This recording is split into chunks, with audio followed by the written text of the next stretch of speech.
గతంలో ఇలాంటి సంక్షోభం ఎప్పుడైనా ఎదురైందా? మోడీ ఇవాళ ప్రకటించినట్టే గతంలో కూడా ప్రధానులు ప్రకటించారు. ఇలా 1967లో ప్రధానిగా ఉన్న ఇందిరాగాంధీ అప్పుడు బంగారం కొనకండి అని ప్రజల్ని కోరింది.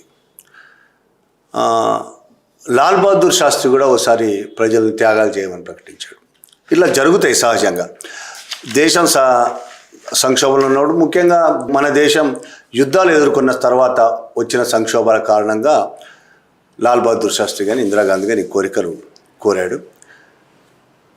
ఇందిరాగాంధీ 1967లో బంగారాన్ని కొనకండి అన్నప్పటికీ శాస్త్రి ఒక పూట ఉపవాసం ఉండి ప్రజలందరూ లాల్ బహదూర్ శాస్త్రి చెప్పారు, ప్రజలందరూ ఒక పూట ఉపవాసం ఉండండి, దేశ ఆర్థిక పరిస్థితి బాగాలేదు అని చెప్పినప్పుడైనా అప్పటికి మన దేశ స్వాతంత్రం వచ్చి ఒక 20 ఏళ్ళు మాత్రమే అయ్యింది.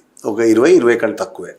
అంటే అప్పుడప్పుడు చాలా పేదరికం నుంచి పూర్తిగా దోపిడీకి గురయ్యి సొంత పాలన అప్పుడప్పుడే మెల్లిగా డెవలప్ అవుతున్న స్థితి, ఆర్థికంగా మెల్లిగా డెవలప్ అవుతూ చాలా పేదరికంలో ఉంది.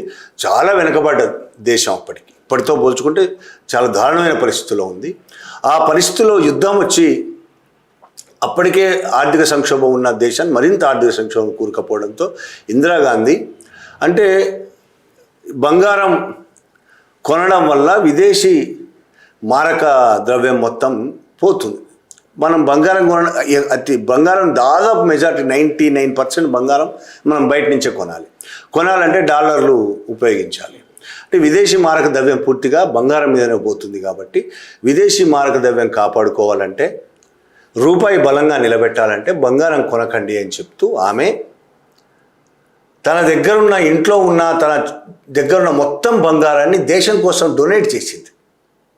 అంటే మీరు త్యాగం చేయండి అని కాదు, తను త్యాగం చేస్తూ ప్రజలకు కూడా చెప్పింది.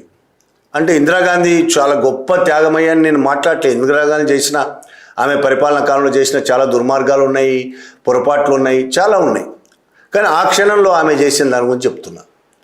ఆమె తన దగ్గర ఉన్న మొత్తం కుటుంబం దగ్గర ఉన్న మొత్తం బంగారాన్ని ప్రజల కోసం, దేశం కోసం డొనేట్ చేసింది.